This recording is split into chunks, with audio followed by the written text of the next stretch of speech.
한 두 달 강의를 안 해가지고 좀 한 첫째 시간, 둘째 시간 정도는 버벅될 겁니다.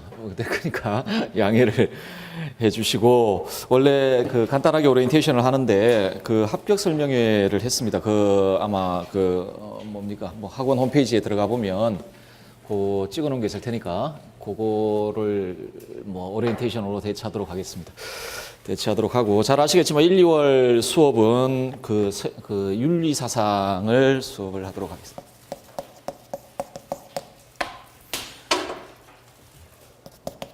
이 안에는 서양, 동양, 한국 뭐 이렇게 되겠죠. 그 윤리사상. 그리고 순서는 서양부터 시작을 하겠습니다. 서양부터 시작을 하는데 뭐 서구 중심주의는 아니고 분량이 서양이 좀 많습니다. 그래서 많은 분량부터 좀 처리를 하는 게 좋을 것 같아서 그렇게 하도록 하겠습니다. 그렇게 하도록 하고요. 간단하게 오리엔테이션을 뭐 예전에 했다고 했는데 뭐 더 이상 그거 보시고 다음에 뭐 간단하게 말씀드리자면 여러분들 요거 개념하고 아마 보충 자료라고 되어 있는 게 있을 겁니다. 우리 시험이 기입형하고 서술형, 선원술형 이런 식으로 되어 있거든요. 그래서 각 학자들의 중심 개념들을 좀 알고 계셔야 됩니다. 그래서 그 개념은 가장 핵심적인 개념들 중심으로 좀 모아놓은 거고, 그래서 요게 가장 기본적인 개념들입니다. 가급적이면은 좀 암기를 하시는 게 용어하고 다음에 그 개념의 의미는 암기를 하시는 게 좋을 것 같고, 보충 자료에 보면 문제들을 조금 이렇게 정리를 해뒀는데 요거는 이론 정리하실 때 좀 도움이 되실 것 같아서 그러니까 그 문제에 해당하는 이론을 정리를 하시면 됩니다. 정리를 하시면은 될 거라고 생각을 하고요. 예, 그러시면 될 것 같습니다. 그리고 여러분들 공부를 하시면 제일 먼저 해야 될 건 결국 그 이론적 내용들을 숙지를 하고 다음에 이해를 하고 암기를 하고 체화를 하고, 자, 궁극적으로는 도덕교사로서의 그리고 완전한 자질들을 이제 갖춰 나가는 과정이거든요.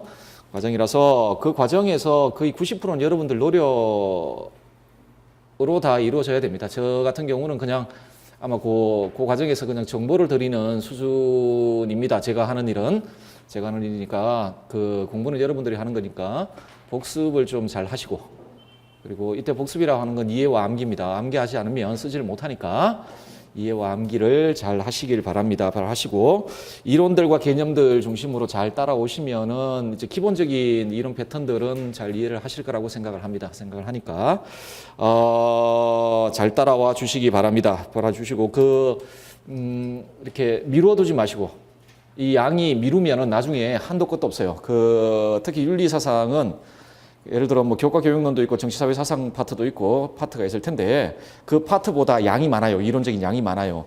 이론적인 양이 많은데 물론 점수 비중은 동일해요. 출제에 점수 비중은 거의 동일하나 이론 양이 많기 때문에 이건 미루기 시작하면 한이 없어요. 나중에 한꺼번에 하기에는 양이 너무 많습니다. 그러니까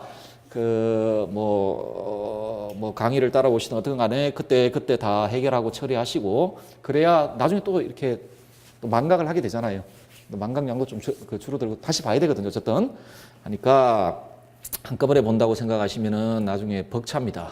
벅차기 때문에 복습을 좀 잘 하시는 게 좋을 거라고 생각을 합니다. 자, 말씀드렸듯이 서양부터 시작을 하는데 이게 지금 8주 과정으로 되어 있고, 제가 매년 이 윤리사상 강의를 해보면 8주에 끝나지가 않아요. 양이 많기 때문에 어떨 경우에는 12주, 그러니까 보강까지 합쳐서 11주에서 12주 이 정도로 했습니다. 그래서 여러분들 보강을 한 2번 정도 할 거다 이렇게 생각을 하시면 될 것 같습니다. 올해는 그래도 다행히 설날에 휴강을 하지 않아도 될 것 같아서, 고주에 휴강을 하지 않아도 될 것 같아서 조금 땡길 수 있을 것 같은데 어쨌든 간에 한 2번 정도 보강을 할 거라고 생각하시면 되겠습니다. 8주에 끝낼 수 있는 양이 아닙니다. 아니라서 그렇게 보시면 돼요. 그래서 작년까지는 이거 안 했는데 올해는 신기하게 이런 거 하고 있습니다. 이거 하고 있는데 필기하는 시간을 좀 줄이기 위해서, 이 양이 너무 많아서 안 그러면 계속 좀 수업이 늘어져서 좀 줄이기 위해서 좀 해봤는데 어떻게 잘 될라나 모르겠습니다. 한번 저도 어색합니다. 이런 거 21세기 IT 이런 건 진짜 어색한 건데 어쨌든 한번 시작을 해보도록 합시다. 자, 서양부터 한번 가보도록 할까요? 소피스부터 시작을 해보도록 합시다. 어떻게 된 거야? 왜 안 움직여? 밑으로 움직이는구나. 글자가 좀 작죠? 제가 몰랐는데 학원 직원이 글자를 좀 키워달라고 그러던데 잘 안 보이시면 조금 앞쪽으로 다음에는 글자를 좀 키우도록 하겠습니다. 잘 보이시나요? 예, 뭐 글자를 좀 키워야 될 것 같은데. 자, 소피스트부터 봅시다.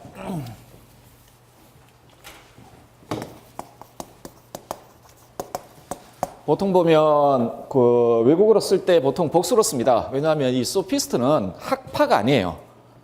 그러니까 일정한 학파를 형성한 사람들은 아니에요. 그러니까 뭐 예를 들어 에피쿠로스 학파, 뭐 스토아 학파 그 안에 이제 여러 학자들이 있고 하지 않습니까? 그런데 이 소피스트들은 많아요. 많은데 정말 다종다양합니다. 사람들 주장한 바도 다종다양하고 그래서 보통은 소피스트를 쓸 때 이렇게 복수를 씁니다. 이렇게 소피스테스라고 이렇게 쓰고 글자 그대로 하자면 우리는 지금 소피스트에 대해서 굉장히 부정적인 그런 게 있을 텐데 글자 그대로 하자면 이건 현자라는 뜻입니다. 소피지에라는 현자라는 뜻이고 실제로 그 당대 아테네에서 소피스트들은 현자로 불렸습니다. 심지어 소크라테스도 사람들이 소피스트라고 했어요. 현자라는 이야기죠. 현자라는 이야기인데 소크라테스, 플라톤, 아리스토텔레스 전통에서 이 사람들이 굉장히 욕을 먹거든요. 그래서 지금도 굉장히 그 부정적인 뭐 이렇게 모습으로 나타나 뭐 실제로 또 그런 측면도 있습니다. 실제로 그런 측면도 있고 그렇습니다. 자, 우리 이 소피스트를 그 윤리학의 출발점으로 잡은 이유는 그 서양의 학문의 역사, 특히 그 그리스의 역사에서 원래는 자연 철학자들이 제일 먼저 나옵니다. 자연 철학자들이 제일 먼저 나오는데 자연 철학자들이 제일 먼저 나오고 일정 시간이 흐르면서 그 아테네가 이렇게 발전을 하잖아요. 그 어떤 시점에서 문학에서도 이제 서정시가 나오고 소위 말해서 인간을 다루는 학문이 나오는 거죠. 윤리학은 기본적으로 인간학에 속하죠. 주제가 그 학문의 탐구 대상이 인간이고 인간의 행동 실천과 관련되어 있는 학문이죠. 그걸 제일 먼저 이제 인간을 대상으로 그러니까 학문적 탐구의 대상을 인간으로 삼았던 최초의 사람들입니다. 그래서 윤리학이라든지 정치학적인 주제라든지 이런 논의들을 그 이전만 해도 세계의 제1원리가 뭐냐 이게 학문의 제일 주제였는데 이 소피스트들에 의해 인간과 관련되어 있는 주제들이 학문 탐구의 제일 주제로 등장을 하게 됩니다. 이후에 이제 윤리학이 출발을 시작을 하는데 자, 한번 간단하게 살펴보도록 하겠습니다. 소피스트들의 탐구 대상 목표 방법인데요. 방금 말씀드렸지만 이 사람들은 더 이상 그 이전 자연 철학자들처럼 자연의 제일 원리가 무엇인가 이런 것에 대해 관심이 없어요. 관심이 있고 오히려 더 큰 관심은 인간 삶과 밀접하게 관련되어 있는 주제들. 뭐 특히나 우리와 관련해서는 실천학이라고 보통 철학에서 그 실천학에 속한다라고 보통 이야기되는 윤리학적인 주제들, 정치학적인 주제들, 정치학적인 주제들을 주요 탐구 대상으로 삼았습니다. 그리고 탐구 활동의 목표는 이런 탐구 대상을 통해 어떤 목표, 그러니까 무엇에 도달하고자 했냐, 실제적이고 실용적인 지식을 구축하고자 했습니다. 실제적이고 실용적인 지식, 물론 뭐 그 철학사에서 이 사람들이 이런 방식으로 활동하게 된 이유는 있습니다. 이건 자연 철학의 실패 때문에 그래요. 그 이전 자연 철학의 실패 때문에 그래요. 이전 자연 철학이 자연의 제일 원리가 뭐냐를 탐구를 했단 말이에요. 그래서 사원소다, 있잖아요. 물불 공기 흙이다, 아니면 불이다, 이런저런 이야기를 했는데 황당한 거예요. 뭐 하나 정확히 밝혀낸 게 없단 말이에요. 그래서 이 자연 철학의 막바지에 가면 파르메니데스 같은 사람 나옵니다. 이 파르메니데스 같은 사람들은 아예 운동을 부정해버려요. 아예 그 우주 안에 운동이라는 건 존재하지 않는다. 운동을 부정해버리고 이런 논의들을 합니다. 논의를 하는데 소위 우리가 그 상식적인 건전한 상식에 비춰봤을 때 도무지 이해가 안 되는 주장들을 자연 철학 자체가 그러니까 자연의 제일 원리를 발견하고자 했던 자연 철학 자체가 실패하고 그러면서 인간에 대한 관심도가 높아지면서 저 실제적인 학문에 대한 관심이 높아지면서 이 사람들이 실제로 이런 활동을 하고 이걸 목표로 잡았습니다. 다음에 탐구 대상과 탐구 활동의 목표를 이렇게 잡고 난 다음에 그러면 어떤 방식으로 탐구할 것인가와 관련해서 그냥 들으면 요게 물론 모든 소피스트가 다 그런 건 아니지만 일반적으로 소피스트들이 사용했던 방법은 경험 귀납적 방법을 사용을 합니다. 그래서 경험 귀납적 방법은 어떤 거겠습니까? 원리로부터 이 사람들처럼 이전 자연 철학자들처럼 자연의 제1원리를 거의 독단적으로 상정해 놓고 이 원리로부터 연역적으로 무엇인가를 이끌어내는 방식을 사용하지 않겠다는 겁니다. 관찰된 것으로부터 시작을 해서 경험 관찰된 사실로부터 시작해서 그것으로부터 무엇인가를 이끌어내겠다는 것이죠. 자, 이런 방식의 방법을 사용하다 보니까 이로부터 크게 두 가지의 입장이 도출이 돼요. 첫째가 확실한 지식 혹은 보편적이고 절대적인 지식은 없다. 소피스트 회의주의자들은 그렇게 이야기를 해요. 근데 좀 그 극단적인 회의주의자들 아닌 사람들은 있다 해도 우리가 알 길이 없다는.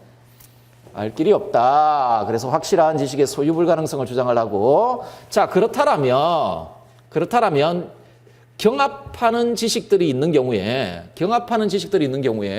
우리가 그 지식들 중에 어떤 걸 선택할 것이냐. 어떤 걸 선택할 것이냐. 만약에 절대적 진리가 있다라고 생각을 한다라면 다른 측면에서 이야기를 하면은 경합하는 의견들 중에서 그걸 선택하는 기준, 절대적인 어떤 보편적인 기준이 있을 거 아니에요. 자, 그런 걸 부정하고 나니까 경합하는 의견들 중에 우리가 선택할 때 무엇을 기준으로 선택할 것이냐가 문제가 돼요. 이 사람들의 기본적인 생각은 그 지식이 가져다 주는 실제적 효과예요. 유용성. 어떤 지식이 실제로 더 유용한가? 인간이 자기 삶을 살아가고 어떤 법률을 입법하고 할 때 더 유용한가? 유용성이 지식, 그러니까 의견, 경합하는 의견들 중에 어떤 의견을 선택하는 기준이 됩니다. 기준으로 삼죠. 자, 그래서 보통 소피스트들을 이런 측면들 때문에 현대 경험론이나 현대 실용주의의 선구다라고 평가를 받고 있습니다. 이건 뭐 그렇게 중요한 이야기는 아니고요. 보다 더 중요한 이야기는 이런 관점에서 이제 이 사람들이 생각했던 인식의 문제를 좀 다뤄봐야 될 것 같습니다. 인식의 문제를. 자, 상대주의적 인식론과 윤리적 상대주의 뭐 이렇게 되어 있죠. 자, 상대주의적 인식론이면 간단하게만 보겠습니다. 상대주의적 인식론이란, 그러니까 인식과 관련해서 상대주의를 주장하기 위해서는 이런 주장을 해야 됩니다. 우리가 절대적 진리에 도달할 수 있는 방법이 없다. 아니면 아예 극단적인 상대주의면 회의주의로 나가게 되는데 아예 절대적 진리는 없다 뭐 이런 식으로 주장하게 될 텐데요. 그 근거가 있을 거 아니에요. 그 근거가 있을 텐데 이 사람들은 기본적으로 모든 인식은 개인의 감각 경험에서 출발한다고 봅니다. 여러분들 뭐 이거는 이 시기에는 주장되지 않는데 근대에 오면 경험론자들의 주 모토가 하나 있어요. 경험에 없는 것은 그러니까 우리가 경험하지 못하는 것은 결코 인식될 수 없다라는 생각을 해요. 그렇죠? 경험되지 않는 것은 정신에도 없다고 이야기해요. 어쨌든 간에 우리가 세계에 대해서 지식을 구축하고 무엇인가를 인식할 때 그 출발점은 우리의 감각 경험이다. 이걸 벗어날 수가 없다. 우리 인식의 근원은 개인의 감각 경험이다. 이 한계를 벗어날 수가 없다. 자, 이렇게 되면 어떤 결론이 내려지냐면 여러분들 개인적 감각들 이 감관은 사람들마다 다를 수도 있고 또 어떻습니까? 한 개인에게 있어서도 상황에 따라 다를 수 있죠. 그렇죠? 자, 인식의 출발점, 소위 인식의 토대가 저런 방식으로 개인의 감각 경험에 있게 된다라면 보편적인 모든 사람들에게 통용될 수 있는 보편적이고 절대적인 지식을 구축한다는 건 사실상 불가능해진다는 거예요. 그래서 이 생각으로부터 보편적이고 절대적인 지식은 획득 불가능하다라는 결론을 이끌어내고, 자, 그러면 이게 불가능하기 때문에 사람들마다 예를 들어 이런 겁니다. 뭐 지금 밖에 나가시면 추위를 많이 타시는 분 있으신가요? 추위를 좀 많이 타시는 분 있고 좀 적게 타시는 분 있고 그럴 거 아닙니까? 지금 밖에 나가면은 저 기온에 대해서 이렇게 시원하다라고 이야기하는 사람이 있을 것이고, 그렇죠? 현재 날씨는 시원하다. 이렇게 주장을 하시는 분이 있는가면 현재 날씨는 춥다 이렇게 주장하잖아요. 그럼 의견이 두 개예요. 이 의견이 있을 거 아니에요. 자, 요 두 주장 중에 무엇가 진리인지를 결정할 수 있는 절대적이고 보편적인 기준은 존재할 수 없다는. 결국은 의견 및 가치 판단의 진위 결정을 위한 보편적 기준 이런 건 없다라는 결론을 이끌어냅니다. 자, 인식과 관련해서 이런 입장이 윤리적 입장의 토대가 돼요. 윤리적 입장에. 자, 도덕적 지식. 아니면 윤리적 지식, 도덕적 지식도 지식인 한해서 우리는 저 도덕의 영역에 속하는 절대적이고 보편적인 지식을 가질 수 없다라는 게 기본적으로 요 인식론적인 생각으로부터 이끌어집니다. 따라서 자, 상대주의적 인식론의 기본 입장에서 방금 말씀드렸지만 보편적이고 절대적인 도덕 규범이라든지 보편적이고 절대적인 도덕적 지식이라든지 규범의 체계라든지 이런 것들을 우리가 소유하거나 확립할 수가 없다라는 입장을 도출합니다. 입장을 도출하고요. 자, 그러면 현재 존재하는 모든 도덕 체계들은 전부 상대적이고 그리고 상황에 따라가 변할 수 있는 가변적인 체계들이네. 모두 상대적이고 상황에 따라 변할 수 있는 상대적이고 가변적인 도덕 체계들만 존재한다. 그리고 요 도덕 체계들, 여러 가지 체계들이 있어요. 한국은 도덕의 체계들이 있고, 미국은 미국 나름의 도덕 체계들이 있고, 뭐 일본은 일본 나름의 일본 사람들이 따르고 있는 도덕의 체계들이 있잖아요. 그 체계들 중에 어느 것이 절대적으로 올바르다라고 말할 수가 없다는 이야기예요. 어느 것이 절대적으로 올바르다라고 말할 수 없다. 즉 보편적이고 절대적인 도덕 판단의 기준도 없고 그런 것도 존재할 수 없고 없다. 그렇다라면 도덕의 기초가 도대체 무엇일까? 예를 들어 나중에 소크라테스나 플라톤을 보시게 될 텐데 플라톤 같은 경우에는 도덕의 기초 형상이 있습니다. 이데아가 도덕의 기초가 돼요. 이데아는 기본적으로 절대성과 보편성, 필연성을 가져요. 그렇죠? 그렇죠. 그렇게 되면 어떤 보편 윤리로 확립할 수 있는 토대가 마련이 된단 말이에요. 근데 이 사람들 지금 보편적이고 절대적인 도덕 기본도 없고 존재하는 모든 도덕 체계들은 상대적이고 가변적이고 다음에 도덕 판단을 수행할 때 어떤 보편적이고 절대적인 도덕 판단의 기준도 없다. 그렇다면 그럼에도 불구하고 우리는 지금 도덕 체계 속에 살아가고 있잖아요. 그 도덕의 기초가 뭐냐? 이데아냐? 뭐 이런 게 있어요. 신이냐? 중세 같은 경우는 소위 신명론이라는 도덕 체계에 대해서 신이 도덕의 기초가 돼요. 아니면 휴 같은 사람들은 감정이 도덕 기초가 되고 칸트 같은 실천이성 같은 게 있어요. 자, 그러면 이 사람들에게 도덕의 기초는 도대체 뭐냐?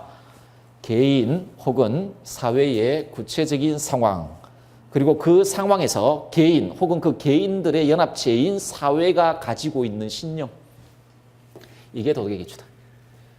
개인 혹은 사회가 가지고 있는 구체적이고 특수한 상황, 그 상황 속에 있는 개인 혹은 사회가 가지고 있는 어떤 구체적인 신념, 그 신념의 기초에서 도덕이 확립된다. 예를 들어 우리는 어른을 만나면은 인사를 할 때 고개를 숙여서 인사하는 태도가 옳다 이렇게 판단을 하죠. 근데 서양 애들은 아무리 나이가 많아도 보통은 인사를 할 때 악수를 합니다. 서양 애들은 우리 선생님들 대학의 교수님 만나면 인사를 하잖아요. 근데 교사한테 그냥 악수를 합니다. 그 두 손으로도 안 해요. 한 손으로 합니다. 한 손으로 악수를 해요. 근데 가볍게 잡아요. 악수하는 방법도 한국은 보면 이렇게 막 손이 어깨질 정도로 잡잖아요. 근데 그냥 이렇게 대기만 합니다. 살짝 대기만 하는데 아마도 걔네들 풍습에서 그런 식으로 걔네들 풍습을 한국에 가져오면은 그 행동은 나쁘다라고 판단을 하겠죠. 하지만 두 풍습, 그러니까 관습, 그러니까 사람들 사이의 관계에서 그리고 인사하는 관습이라든지 그 관습 중에 한국이 있고 서양이 있다라면 둘 중에 무엇이 더 올바르다라고 말할 수는 없다는 거예요. 그런 기준이 없으니까 그건 그 문화권이 가지고 있는 특수한 상황, 그리고 그 상황에서 발생한 사람들이 가지고 있는 특수한 신념이 있잖아요. 그 신념의 기초에서 만들어진 거예요. 사실상 이건 관습입니다. 소피스트한테는 도덕은 관습이에요. 도덕은 어떤 구체적인 상황에서 일정한 시간을 통해 형성된 있잖아요. 그 사람들 사회의 신념의 기초에서 구축된 관습이라고 보죠. 하기 때문에 이런 형태의 도덕은 어떤 보편성을 가질 수가 없죠. 각 사회마다 다 특수한 성격을 가지고 있으니까요. 자, 이게 기본적으로 소피스트들이 생각했던 기본 생각입니다. 도덕에 대한 기본적인 생각이고, 이건 나중에 상대주의 윤리할 때 다시 한번 보도록 하겠습니다. 자, 다음에 소피스트들이 주장했던 게 있는데, 소크라테스가 이것 때문에 소크라테스는 정통 아테네 사람입니다. 그리고 소피스트들은 그 소위 순회교사 이런 식으로 이야기를 많이 하는데 그 당시 아테네의 그 소피스트들이 보통 다른 이렇게 폴리스에서 건너온 사람들이 많았어요. 그 이유는 당시에 가장 번창했던 그 폴리스는 아테네입니다. 중심이죠. 그런데 여러분 가장 번창하면 무슨 일이 있습니까? 왜 서울로 다 모입니까? 일자리가 있고 돈이 있죠. 아테네에 일자리가 있고 돈이 있어요. 아테네에 일자리 있고 돈이 있어서 다른 폴리스에서 아테네에 와서 출세하려고 오는 사람들이 많았어요. 소피스트들이 아테네에 와가지고 뭘 했냐면 보통 귀족 집안의 개인 교사로 들어가는데 여러분들도 여러분은 그럴 일은 없겠지만 선생님 되시면 그럴 일은 없겠지만 자기 자신을 팔아야 되잖아요. 아테네 가서 자기가 어떤 귀족 집안에 돈을 많이 받고 그 교사로 가기 위해서는 이제 학원 강사들 자기 자신을 홍보해야 될 거 아닙니까? 그래서 플랜카드도 걸고 막 하지 않습니까? 나만 믿으면 다 합격한다 이런 말도 안 되는 소리를 하면서 이제 홍보를 하잖아요. 당시에 소피스트들이 그랬어요. 그 아고라 같은 데 가가지고 이 단상이 있단 말이에요. 아고라에 가면 단상이 있어요. 그 단상 위에 올라가면 이 단상에서 무슨 말을든 할 수 있어요. 단 아테네가 믿는 신을 부정하는 말을 하면 안 돼요. 그것 제외하고 무슨 말이든지 할 수 있어요. 여러분들 교회 다니시면 아시겠지만 그 사도 바울이 있죠. 사도 바울이 아테네 가가지고 죽을 뻔해요. 아테네 가서 죽을 뻔하는데 죽을 뻔했던 이유가 뭐냐면 이 아고라에 가가지고 이 단상 위에서 이제 그 바울이라는 분이 설교를 하거든요. 설교를 하면서 아테네 신을 부정해요. 신을 부정하면서 여기서 무슨 말을 해도 되는데 아테네의 신을 부정하는 이야기를 하면 안 됩니다. 어쨌든 간에 소피스트는 무슨 짓을 했냐면 여기에 올라가가지고 막 광고를 하는 거예요. 자기. 이때 광고를 할 때 소피스트들이 뭐라고 이야기를 하냐면 그걸 이렇게 좀 집약해서 이야기를 하자면 이렇게 이야기를 합니다. 이렇게 이야기해요. 나는 여러분에게 덕을 가르칠 수 있다. 나는 여러분에게 덕을 가르칠 수 있다. 근데 물론 요 의미가 지금 여러분 생각하는 덕하고는 좀 달라요. 자, 가르칠 수. 그러면서 온갖 그걸 보여줍니다. 이렇게 막. 어떤 소피스트는 몸에다가 자기가 만든 걸 주렁주렁 이렇게 걸치고 와서 신기한 것들. 이게 내가 다 만든 거야. 이러면서 그렇게 광고하고 홍보를 합니다. 자. 소크라테스 대화편에 보면 좀 이따 나중에 소크라테스를 볼 텐데 특히 메논 편의 주제가 메논 편이 어떤 식으로 논의가 시작되냐면 메논이 소크라테스에게 이야기를 합니다. 아니 지금 우리 동네 소피스트들이 덕을 가르칠 수 있다라는데 선생님 어떻게 생각하십니까? 로 출발을 해요. 그만큼 그 당시에 소피스트들이 이런 주장을 했다는 이야기예요. 이런 주장을 했다는 이야기죠. 그래서 소크라테스가 아니 덕을 가르칠 수 있다고 그러면 덕은 가르칠 수 있는지 없는지 한번 보자. 이러면서 논의를 시작하거든요. 그게 원래는 소피스트들이 아고라에서 그런 식으로 주장을 했어요. 자, 그렇다면 이 사람들이 덕을 가르칠 수 있다라고 했을 때 여러분 콜브 같은 사람도 덕은 가르칠 수 있는 그런 이야기하고 하잖아요. 그죠? 하는데 얘네들이 이야기했던 덕이 도대체 뭐냐. 덕이 뭐냐. 우리는 동양인이기 때문에 보통 유교적인 그 어법에 익숙합니다. 하기 때문에. 근데 여러분들 그 유교적인 어법에서 덕을 좀 잊어버려야 돼요. 이건 지금 서양학에서의 덕의 개념인데, 고대 히랍어로 이렇게 쓰죠. 아레테라고 쓰죠. 아레테라고 쓰는데, 자, 이 사람들이 가르칠 수 있다라고 이야기했던 덕은 뭐냐면, 개인 문제 처리에 있어서의 능함, 이런 식으로 이야기할 수 있어요. 능력이죠. 아테네 민주정에서 출세할 수 있기 위해 필요한 능력을 말합니다. 아테네 민주정에서 출세할 수 있기 위해 필요한 능력이죠. 자, 여러분 아시겠지만 아테네는 직접민주주의 했죠. 그리고 민주정이에요. 직접민주정에서 이 민회가 굉장히 중요하죠. 시민들이 민회에 가서 정치적 의사결정을 하잖아요. 같이 토론을 하고. 자, 민회가 중요하고요. 그리고 이 민회에서 어떤 의사결정이 내려지면 이게 개인의 삶에 굉장히 중요한 문제를 발생시킵니다. 그렇죠? 어떤 경우에는 생명이 왔다 갔다 해요. 그렇죠? 거기서 만약에 민회에서 자기 주장이 관철되지 않을 경우에는 생명이 왔다 갔다 할 수도 있죠. 재산 다 뺏기고 추방되기도 하고 그렇잖아요. 자, 그러면 이런 형태의 정치 체제를 가지고 있었던 민주정에서 개인 문제를 처리할 개인 문제 처리에서 능력 있잖아요. 가장 중요한 능력은 뭐겠습니까? 사실상 수사술이에요. 변론술. 자기 이걸 이걸 수사술을 자신의 의견을 강하게 하고 남의 의견을 약화시키는 기술이에요. 자신의 의견을 강하게 하고 남의 의견을 약화시키는 기술. 수사술 이런 것들 굉장히 중요하죠. 굉장히 중요해요. 자, 이런 걸 가르치겠다는 겁니다. 이런 거. 개인 문제 처리에 있어서의 능함이라고. 자, 소피스트들은 덕을 이렇게 봐요. 이렇게 봐요. 그래서 덕을 가르친다라는 말은 결국 그 입신양명하는 데 필요한 유용한 기술 있죠. 뭐 역사, 천문, 요게 가장 중요하죠. 수사술, 변론술. 자기 자신의 의견을 강하게 만드는 기술, 수사술, 변론술 이런 걸 가르치겠다는 이야기입니다. 이런 걸 가르치겠다. 소위 그 출세하기 위한 실용적 지식 이런 걸 가르치겠다라는 말이죠. 자, 뭐 간단하게 좀 살펴봤는데요. 우리 이 소피스트들 중에 좀 여러분들 그 플라톤의 대화편, 다음에 아리스토텔레스의 저작에 수많은 소피스트들이 나와요.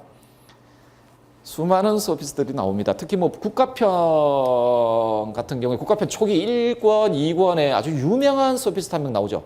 트라시마코스라는 사람이 하나 나와요. 그 사람의 주장은 아직도 이렇게 그 논란거리가 되는 주장이 나오죠. 정의란 강자의 편익.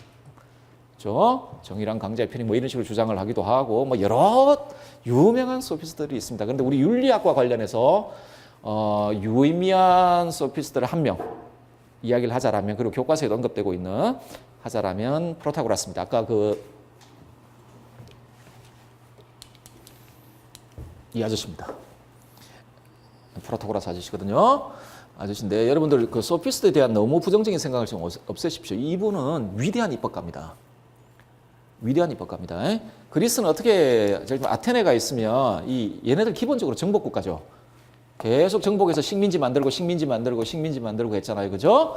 했거든요. 그럼 식민지를 만들면 거기 가가지고 법을 만들어야 될 거 아니에요. 그런 일을 했던 분입니다. 그래서 아테네에서 이분 파견을 해요. 이렇게 파견을 해서 거기 가가지고 법을 만들고 하거든요. 그래서 이분은 이렇게 그 여행을 많이, 이 사람들 원래 그리스인들 배 타고 여행을 하잖아요. 그죠? 이 동네만 쭉쭉쭉 여행을 한 거예요. 가서 본 거예요. 결론은 뭐냐면, 그러니까 입법가예요. 이 법에 아주 모든 민족과 모든 상황에 적용될 수 있는 보편적인 법률 이런 건 없다는. 그러면 입법을 할 때 어떻게 해야 될까요? 지금 예를 들어 요 식민지다 그러면 풍토가 아테네하고 다를 것이고, 그리고 요 안에 있는 원주민들의 문화가 아테네 시민들하고는 다를 것이고, 그와 같은 구체적인 상황과 다음에 문화, 다음에 이 섬에 있는, 이 폴리스에 있는 사람들이 가지고 있는 신념들, 관습들 이런 것들을 전부 잘 고찰하고, 그렇죠? 그것에 기초해서 여기에 맞는 법률을 입법해야 되겠죠. 그렇죠? 자, 이런 방식으로 법을 정했던 사람입니다. 굉장히 위대한 입법가입니다. 입법가인데, 자, 이분은 이런 자기의 경험을 통해 일정한 결론에 도달합니다. 일정한 결론에 도달하는데요. 그 결론 중에 지금 남아있는, 그리고 그 아리스토텔레스의 저작에도 나오는 유명한 주작이 있습니다. 그 프로타고라스의 인간 만물 척도설이라고 불려지는 거든요. 자, 어떻게 되냐면 인간은 만물의 척도이다. 존재하는 것에 대해서는 존재한다는 척도이며, 존재하지 않는 것에 대해서는 그것이 존재하지 않는다는 척도이다. 무슨 말일까요? 무슨 말일까요? 자, 일단은 요 인간은 유로서의 인간을 이야기를 하는 게 아닙니다. 개인입니다. 그냥 개인을 이야기를 하는 거고, 여러분들 아까 그 소피스트들의 학문적인 태도가 어디에서부터 나왔다 그랬습니까? 그 태도가 나오게 된 하나의 동기가 뭐라 그랬습니까? 자연철학의 실패라 그랬죠. 자연철학자들은 피지스를 탐구를 합니다. 소위 피지스의 아르케, 제1원리를 탐구를 했거든요. 그래서 모든 현상을 추월해서 그런 현상, 그러니까 생성, 소멸의 원리가 될 수 있는 아주 보편적이고 절대적이고 영원불변한 원리가 있다. 이걸 탐구하겠다고 생각합니다. 그런데 소피스트 이런 거 없다. 이런 거 없다고 생각하는 거죠. 그렇죠? 자, 이런 방식으로 접근하지 않겠다는 겁니다. 그래서 존재의 문제, 피시스의 문제 있잖아요. 그 존재의 양상을 결정하는 건 1원리 같은 아르케가 아니라 나다, 나는. 나의 관점에서 존재한다라면 그것은 존재하는 것이고, 존재하지 않는다라면 존재하지 않는 것이다. 전형적인 그 상대주의적 진리관을 보여주고 있습니다. 자, 그래서 보편적이고 절대적인 진리, 지식 이런 건 존재할 수가 없어요. 아까도 말했지만 소피스트는 기본적으로 감각 경험, 인식은 감각 경험에 한정된다고 보고 있기 때문에 그런 거 없고 존재하는 건 결국 이 존재와의 문제와 관련해서 존재하는 건 세계에 대해서 각 개인이 가지고 있는 의견만이 존재한다는 세계에 대해서 소위 독사. 나중에 그 소크라테스의 전통 안에 있는 사람들은 뭐 히라브로 하면 이 독사와 에피스테메를 엄격하게 구분합니다.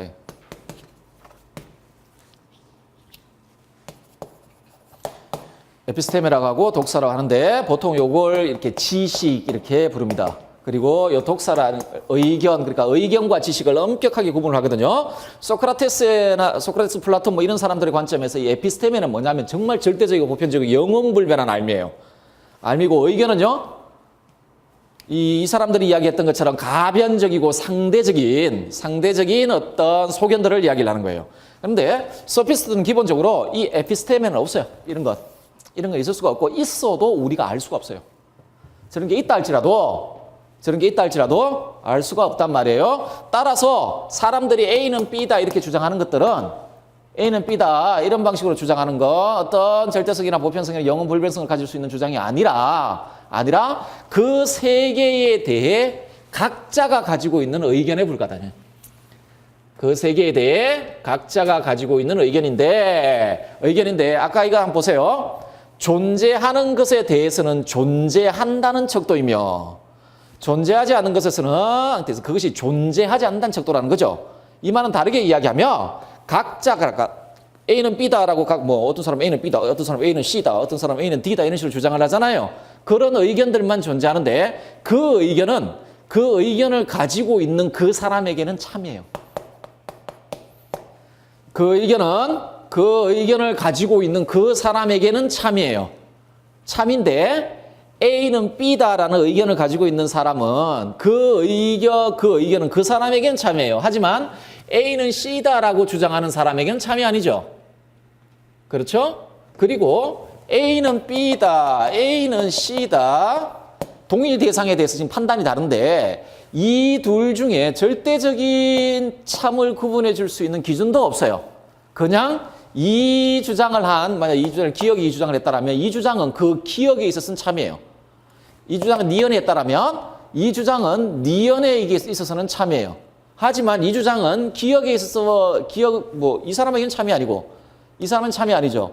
다르게 이야기를 하면 요 둘 사이에 절대적인 진리를 구분해 줄 수 있는 기준이 없기 때문에 이 사람은 니언은 기억에게 내 말이 절대적인 진리다라고 강요할 이유가 없어요. 자, 어쨌든 간에 의견만이 존재를 합니다. 이건 전부 다 의견이다. 독사다. 그리고 의견들의 진위 판정을 위한 보편적 기준은 없어요. 그런 건 있을 수가 없다. 우리가 알 수가 없어요. 있는지 없는지 그거는 뭐 확정할 수가 없는데 여러분 우리가 알 수 없는 것에 대해 있다 없다라고 말할 수 있습니까? 없습니다. 나중에 근대 우리는 뭐 하지 않겠지만 그 철학사에서 근대 그 경험론 전통에서 버클리 같은 사람들 있죠. 버클리 같은 사람이 있어요. 이 사람 버클리의 그 주장 중에 경험론자인데 주장 중에 정말 유명한 주장이 있습니다. 뭐 반대로 써도 돼요. 존재됨은 지각됩니다.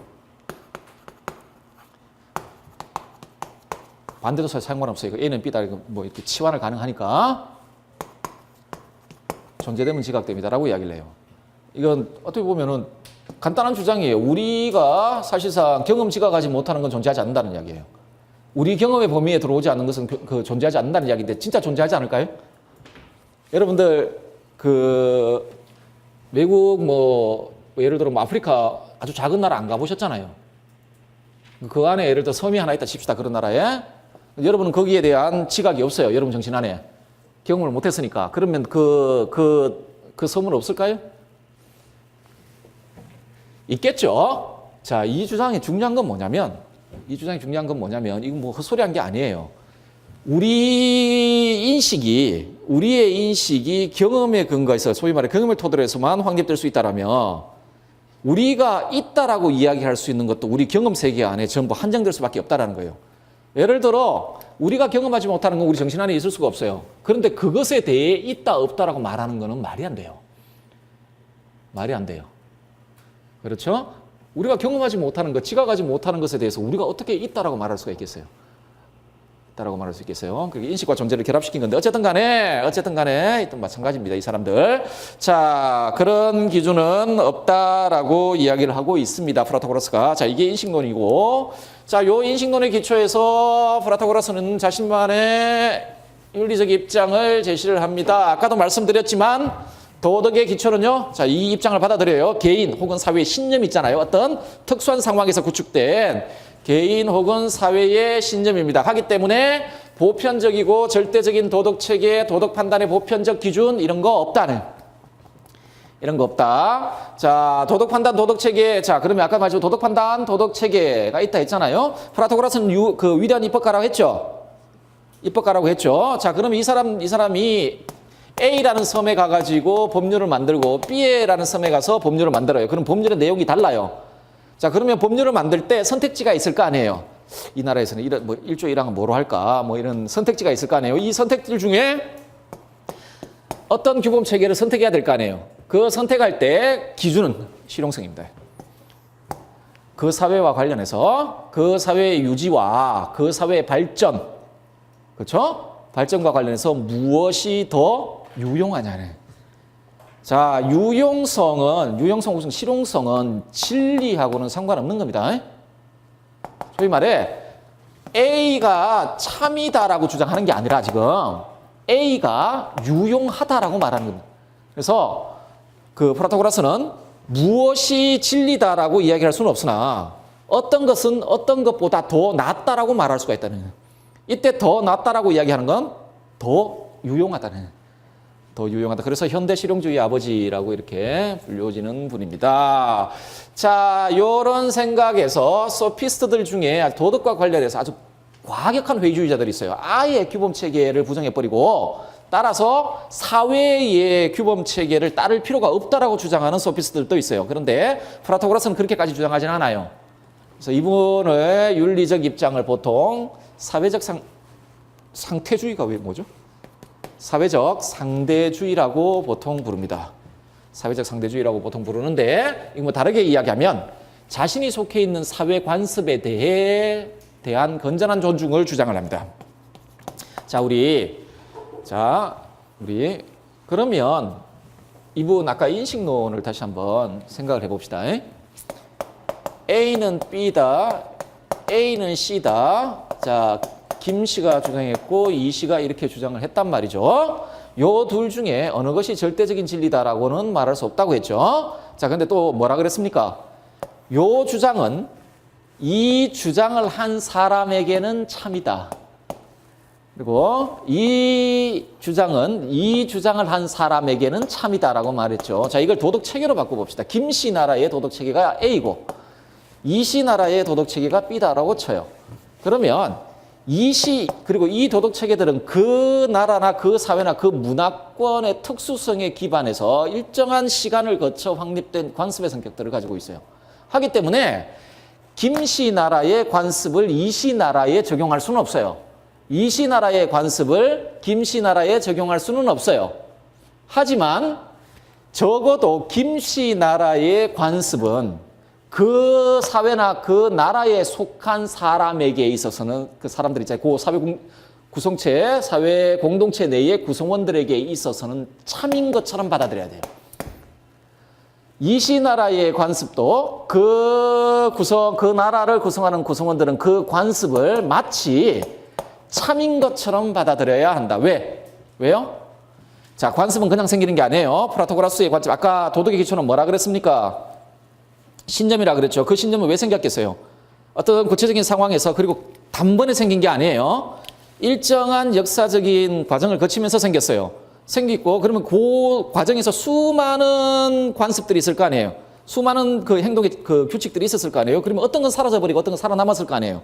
아까도 말했지만 그러니까 무엇이 진리다라고 말할 수 있는 건 없으나 더 나은 게 있다고 했죠. 그 더 나은 걸 결정하는 기준은 뭐라 그랬습니까? 실용성이라 그랬잖아요. 결국 말해서 그 사회의 보존과 그 사회의 발전을 위해 더 유용한 게 지금 남아 있다라는 거예요.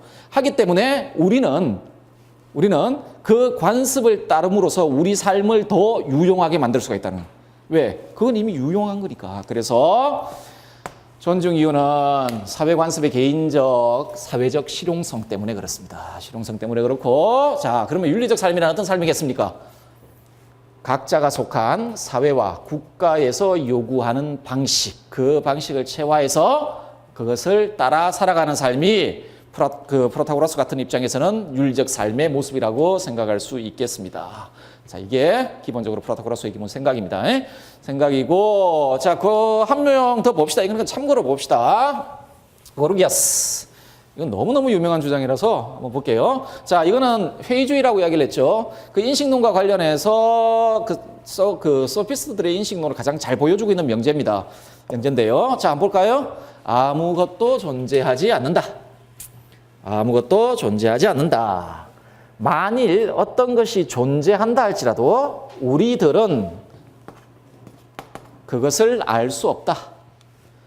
설령 우리가 어떤 것을 알 수 있다 할지라도 우리는 그것을 우리들의 이웃에 전달할 수 없다. 이게 고르기아스 3명제입니다. 고르기아스 3명제인데 그냥 간단하게만 설명을 드릴게요. 이때 아무것도 존재하지 않는다. 아무것도 존재하지 않는다는 말을 정말 세상에는 아무것도 존재하지 않는다 이런 식으로 생각하면 안 되고 그 이제는 자연철학자들하고 관련해서 그 생각을 해야 돼요. 우리 경험에서 벗어나 우리가 있다라고 할 수 있는 건 없다는 거예요. 달리 이야기하면 그 어떤 것도 감각, 지각되는 현상에 독립해 있는 것으로 존재하지 않는다는. 그 어떤 것도 감각, 지각되는 현상에 독립해 있는 것 존재. 즉 우리가 존재한다고 말할 수 있는 것은 감각, 지각된 현상뿐이다. 우리가 존재한다라고 말할 수 있는 것은 감각, 지각된 현상뿐이다. 여러분들 존재와 관련해서 어릴 때 티격태격 싸운 적 있죠? 친구들하고. 그런 경험 없습니까? 미국에 가면 뭐가 있어? 아니요, 없어. 저 싸운 적 있죠? 자, 존재는 아까 버클리가 이야기했던 지각되지 않는 것은 존재되지 않는다라는 말이에요. 우리의 경험에 포착되지 않는 것에 대해 존재한다라고 말할 수 없다는. 자연 철학자들이 이야기하는 제1원리 같은 것들은 감각 경험을 초월해 있습니다. 그런 것에 대해 존재한다라고 말할 수 없다는.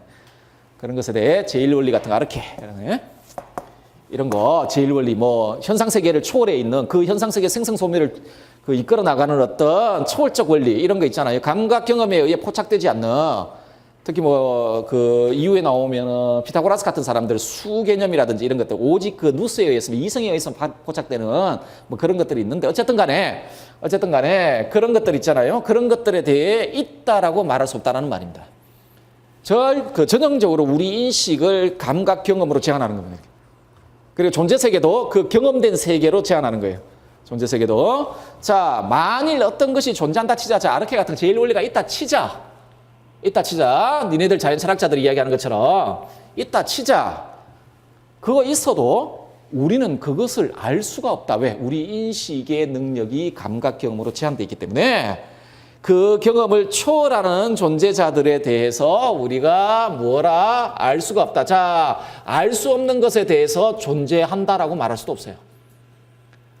알 수 없는 것에 대해서도 그 존재를 이야기를 할 수 없죠. 자, 그러면 최대한 양보해보자. 우리들 중 어떤 사람이 너무 신적인 지성이 있어서 그걸 알았다 치자. 우리들 중 어떤 사람이요? 몇몇 사람이 문제는 그걸 이웃에게 전달할 수 없다. 이웃에게 전달할 수 없다. 이거는 언어의 기능 때문에 그렇습니다. 이건 대형론 때문에 그런데 김병찬의 의미를 여러분 어떻게 이해하십니까? 그냥 재미로 하는 이야기입니다.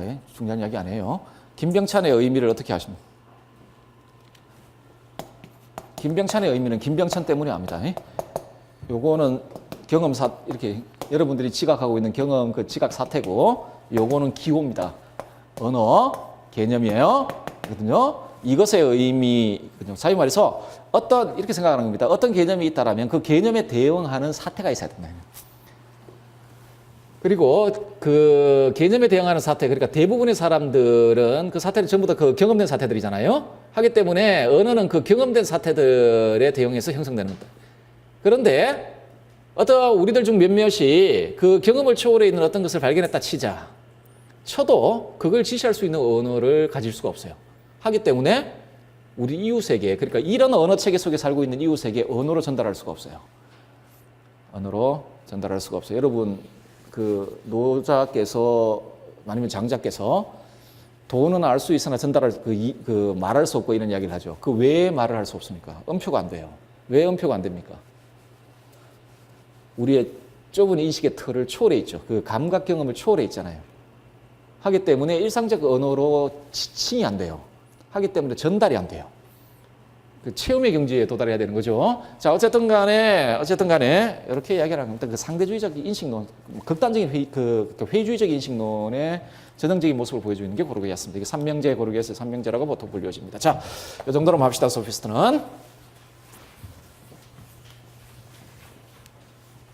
자, 보다 더 중요한 분이 기다리고 계십니다.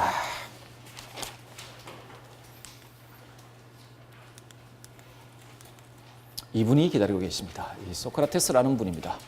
보시면 아시겠지만 못생겼습니다. 못생겼고 이 밑에 제자들 아주 위대한 제자들 두 명이 있죠. 플라톤하고 아리스토텔레스가 있는데, 근데 사실상 그 당시에 소크라테스가 돌아가시고 이후에 여러 학파들이 나오죠. 그리스의 여러 학파들이 나오는데 그 학파들이 전부 소크라테스를 자신들의 스승이라고 그래요. 심지어 큐닉 학파나 키레네 학파 같은 키레네 같은 아주 극단적인 그 쾌락주의자들도 소크라테스를 전형으로 삼아요. 소크라테스가 우리의 스승이라고 그래요. 그 키레네를 만든 사람이 소크라테스 문화에서 배웠다 뭐 이런 식으로 주장을 해요. 주장을 하는데 어쨌든 간에 아마 만학의 그 스승의 근데 밑에 플라톤이나 아리스토텔레스는 굉장히 잘생겼거든요. 잘생겼는데 이분은 그렇게 잘생기지 않습니다. 키도 작고 땅땅하고. 그래서 별명이 살아있을 때 별명이 몇 가지가 있었는데 이 외모 때문에 생긴 별명 중에 하나가 그 전기뱀장어입니다. 뱀장어처럼 생겼는데 매일 사람들한테 가서 쏜다고. 이렇게 돌아다니면서 막 이렇게 논박하고 막 하잖아요. 그래서 사람을 괴롭힌다고. 그 당시에는 전기라는 개념이 없었기 때문에 뭐 어떤 책에 번역된 거 보니까 따끔 뱀장어 뭐 이런 식으로 번역을 했던데 어쨌든 그런 별명을 가지고 계십니다만 뭐 반신반인이죠. 이거 거의 그 신의 경지에 인간이라기보다는 신의 경지에 있는 분입니다. 분이고 윤리학의 아버지 그리고 서양의 학문의 아버지라고 평가받는 분이죠. 평가받는 분인데 자 소크라테스를 한번 지금부터 살펴보도록 하겠습니다. 올해도 아리스토텔레스 아마 그 아리스토텔레스가 소크라테스의 지행일치 비판하는 문제와 뭐 그 자절의 급성 관련해서 가지고 한번 출제한 걸로 기억나는데요. 자, 소크라테스도 인식론적인 이론들이 있고 존재론적인 이론이 있고 다 있습니다. 근데 우리한테 필요가 없고 우리에게 필요한 건 소크라테스의 윤리적인 삶, 그 윤리학적인 입장이고요. 그리고 실제로 소크라테스 학문에서 가장 중요한 건 윤리적 주제입니다. 소크라테스가 평생 그 일을 해왔어요. 그러면서 그것과 관련해서 이제 인식론적인 주제를 다루기도 하고 했습니다. 자, 소크라테스 윤리학의 핵심은 어디서 출발을 해야 되냐면 여기서 출발해야 됩니다. 여기서 지덕일치라는 사상에서 출발을 해야 됩니다. 그래서 이 지덕일치 사상으로부터 지행일치라든지 지덕법일치라든지 소크라테스의 윤리학 입장을 구성하고 있는 중요 이론들이 파생돼 나옵니다. 파생돼 나오거든요. 그래서 가장 핵심적인 이론은 지덕일치라는 개념인데요. 자, 제가 여기 제목에 지덕일치라고 해놓고 지덕동일성 이렇게 이야기를 했죠. 지덕일치라고 했고 지덕동일성 이야기했는데 이 말은 무슨 말이냐면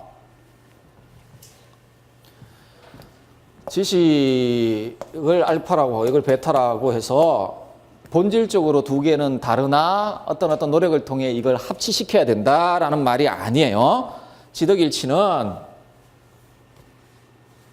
이렇게 주장하는 거예요. 이렇게. 지가 덕이고 덕이 지기다. 지가 덕이고 덕이 지다.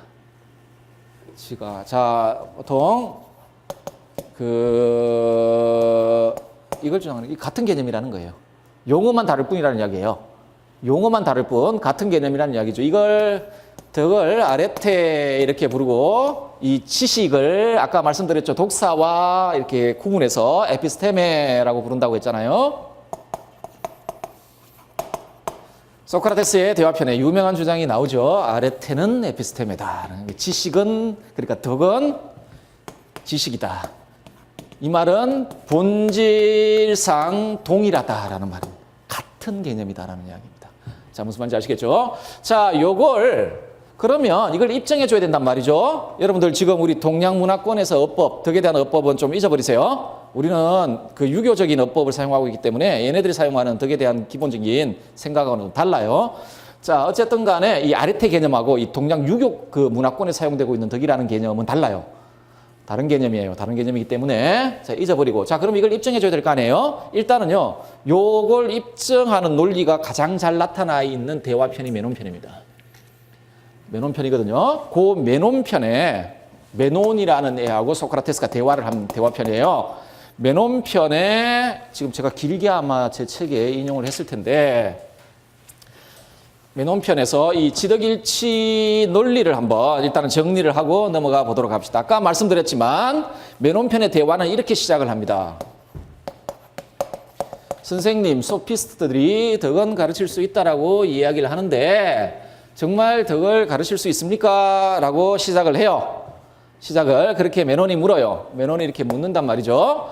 물으니까 소크라테스가 뭐라고 이야기를 하냐면 자, 그러면 우리가 하나 좀 생각해 볼 게 있다라고 이야기를 해요. 가르칠 수 있는 것들은 다 지식에 포함되겠지 이렇게 이야기를 해요. 가르칠 수 있다라는 건 다 지식에 포함되는 거 아니겠냐? 아니겠냐? 하니까 메논이 덥석 뭡니다. 낚였죠. 예. 이렇게 이야기를 합니다. 자, 그러면 지금부터 소피스트들이 덕은 가르칠 수 있다라고 주장을 하는데 그게 진리인지 진리 아닌지를 알기 위해서 그 말이 맞는 말인지 알기 위해서는 자, 모든 가르칠 수 있는 건 다 지식이라면 지식의 성격을 갖는 것이라면 덕을 가르칠 수 있다라는 게 맞는 말이 되기 위해서는 덕은 지식의 성격을 가져야 되겠다. 그러면 덕이 지식인지 지금부터 한번 알아보자. 이런 식으로 논의가 시작됩니다. 이런 식으로 논의가 그런 식으로 돼요. 자, 그러면서 쭉쭉쭉쭉 논의를 합니다. 그 논변을 좀 정리해 보겠습니다. 메논편에 나와 있는 논변이거든요. 논변을 한번 봅시다. 자, 오직 지식만이 가르쳐 줄 수 있는 것이다. 이 전제로 출발하거든요. 자, 만약 덕이 가르쳐 질 수 있는 것이라면 이 전제로부터 이렇게 나오죠. 덕은 지식이어야 한다. 덕은 지식이어야 한다. 자, 다르게 말하면 다르게 이야기하면 덕이 지식이라면 오직 덕이 지식이라면 그리고 오직 그럴 때에만 덕은 가르쳐질 수 있는 것이다 라고 주장을 하는 거예요. 무슨 말인지 아시겠죠? 가르쳐질 수 있는 것의 기본적인 성격은 지식이다.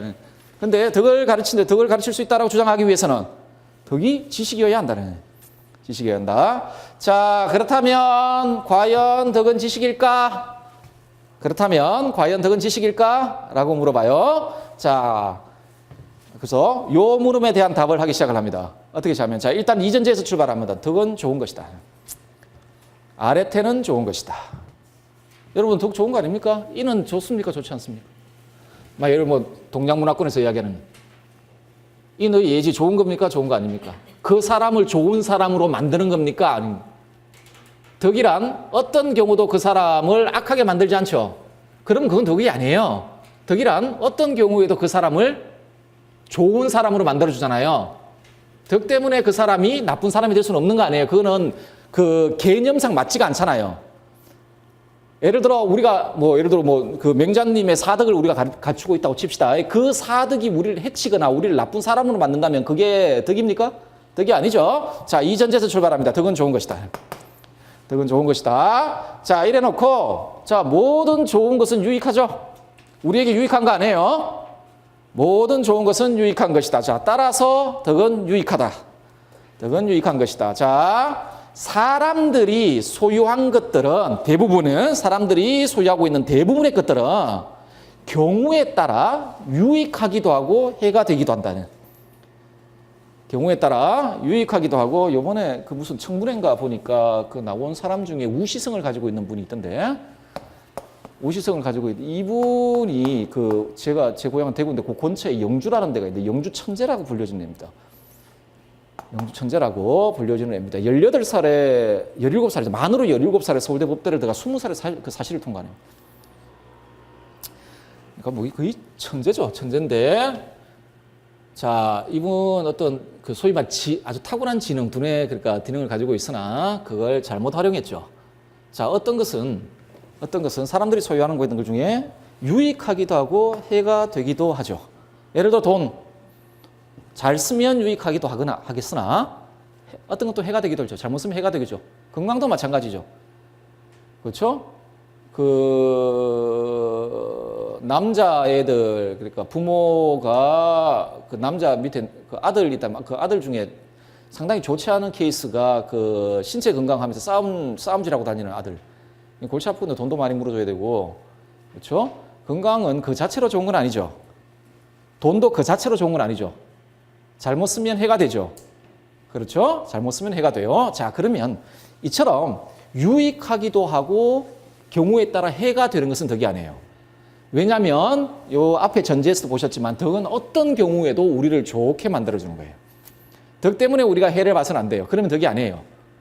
그래서 어떤 경우에도 우리에게 유익한 거예요. 하기 때문에 돈이라든지 부라든지 미모라든지 이런 것들 있잖아요. 이런 것들은 덕이 될 수가 없어요. 그렇거든요. 자, 그런데 그러면 보세요. 뭐 예를 들어 여성분들이 많으니까 여성분들은 미모에 관심들, 남자도 미모에 관심 많습니다. 많은데 원래 오히려 역사를 보면 남자들이 더 이렇게 미모에 관심을 많이 가지는 그런 시대들이 있었습니다. 서양은 그 중세 근대 이렇게 넘어올 때 보면. 자, 부라고 한번 칩시다. 돈. 자, 이건 어떤 경우에는 유익하나 어떤 경우에는 해가 된단 말이에요. 자, 이러면 일단은 이거는 덕이 아니에요. 이거는. 자, 덕이 아닌데 여기서 물어볼 수가 있겠죠. 우리가 가지고 있는 대부분, 심지어 정신적인 것들, 기계적인 것이라든지 뭐 이렇게 정신적인 것들도 마찬가지예요. 마찬가지예요. 자, 어쨌든 간에 요렇게 된단 말이에요. 자, 그러면 이렇게 될 수도 있고 이렇게 될 수도 있다는 이야기예요. 우리가 가지고 있는 대부분 소유하고 있는. 그러면 이렇게 만들어주는 거, 소위 말해 이걸 우리를 해치는 것이 아니라 우리에게 유익한 것으로 만들어주는 건 부 이외에 다른 것이 있어야 된다는 거예요. 부는 그 자체로 유익한 건 아니니까. 자, 그럼 뭔가 그것들은 지혜롭게 이용하면 유익하게 되지만 돈을 우리가 지혜롭게 활용하면 돈은 우리에게 유익한 것이 되지만 얼마 전에 제가 한 몇 주 전에 뉴스 봤는데 그 400억인가 그 로또 되신 분 지금 감옥에 있습니다. 사기꾼 그 사기로 감옥에 있는데 자, 지혜롭게 이용을 못했죠. 자, 지혜롭게 이용을 하지 않으면 저건 해가 된다. 해가 된다. 따라서 자, 그러면 요걸 지혜의 인도죠. 지혜가 이 부의 사용과 관련해서 지혜의 인도를 받았느냐에 따라 지혜의 인도를 받으면 유익하게 되고 지혜의 인도 아니면 지식이라고 해도 상관없어요. 그 인도를 받지 않으면 해가 돼요. 해가 돼요. 자, 이로부터 어떤 결론을 이끌어낼 수 있냐면 그렇다면 말이죠. 우리에게 유익하다라고 이야기되는 모든 것들 우리에게 좋고 유익한 모든 것들은 왜 그게 우리에게 좋고 유익한 것이 됩니까?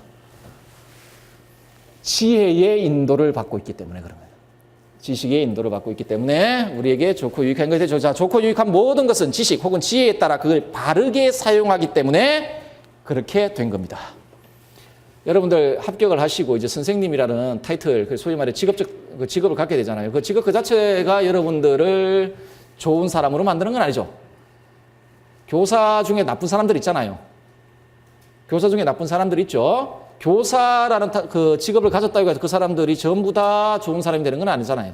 결국은 그 직업들, 뭐 이런 것들, 나머지 것들이 좋고 유익한 것이 되기 위해선 그것들이 지혜에 혹은 지식에 의해 인도돼야 된다. 그럴 때만 좋은 것이다. 자, 정신적인 것들도 마찬가지입니다. 자, 우리 안에 여러분들 중에 어떤 사람은 그 나쁘다라고 생각하는 것들은 보면 이렇게 막 의분이 막 일어나는 그런 거 있잖아요. 의분 같은 거. 남편, 의분이 넘치는 남편이나 아니면 아내 만나면 골치 아픕니다. 이 까딱저딱 하면 괜히 사람 때려가지고 돈 물어줘야 되고 그런 일 있죠. 자, 의기 같은 거 있지 않습니까? 의기 같은 거, 의분, 뭐 기계라고 보통 이야기하는데 이게 그 자체로 좋은 건 아니에요. 이거 잘못 이끌게 되면 어떻게 됩니까? 그 사람 망쳐요. 망치거든요. 결국 이런 정신적인 것들이 있잖아요. 아니면 우리 기본적으로 뭐 절제하는 성향이나 이런 것들 절제가 있다 쳐요. 절제하는 성향이 있다 쳐요. 그런데 이것도 과하면 문제가 되는 거죠. 과하면 문제가 되는 거죠. 우리가 모두 선임이 되면은 인류는 두세대도 못 가서 전부 멸종할 거 아닙니까? 그렇죠? 자, 어쨌든 정신적인 것들도 마찬가지예요. 정신적인 것들도. 자, 마찬가지인데, 근데 우리가 기본적으로 보통 덕이라고 이야기하는 거, 일상적으로 덕이라고 해요. 용기, 절제 뭐 이런 것들이잖아요. 기본적으로 전부 이 정신적인 범죄에 들어가는 것들이에요. 자, 그런 것들이란 말이에요. 용기라든지 절제라든지 뭐 이런 것들, 정신적인 것들이에요. 자, 그러면 덕은 정신적인 것이고, 그리고 덕은 아까도 뭐라고 그랬죠? 언제나 좋고 유익한 것이라 그랬죠. 자, 그러면은 결국은 그리고 모든 좋고 유익한 것은 다 뭐라 그랬습니까? 지혜의 인도, 지식의 인도를 받아야 된다고 했죠. 자, 따라서 덕은 지혜의 일종이다. 지혜의 일종이라는 결론을 이끌어냅니다. 달리 말해서 덕의 본질은 모든 개별적 덕들이 있어 용기, 뭐 절제 뭐 이런 것들이 있단 말이에요. 그런 개별적 덕들의 본질은 지혜다. 혹은 지식이다. 자, 이게 맨홈편에 나와 있는 그 지덕일치 논리입니다. 맨홈편에. 자, 우리는 1호부터 요게 맨홈편에 나와 있는 지덕일치 논리인데, 자, 소크라테스의 요걸 조금 더 구체화할 필요가 있습니다. 이 주장들을. 왜냐하면 아직까지 우리가 요 덕이 구체적으로 무엇인지에 대해서 좀 이야기를 안 했고, 지식이 구체적으로 무엇인지에 대해서 이야기를 안 했잖아요. 소크라테스의 다른 대화편들의 이 덕이란 뭐냐, 지식이란 구체적으로 무엇이냐에 대한 이야기가 나오면서 지덕일치의 의미가 이제 구체화됩니다. 구체화되거든요. 자, 그거 좀 쉬었다가 좀 보도록 합시다.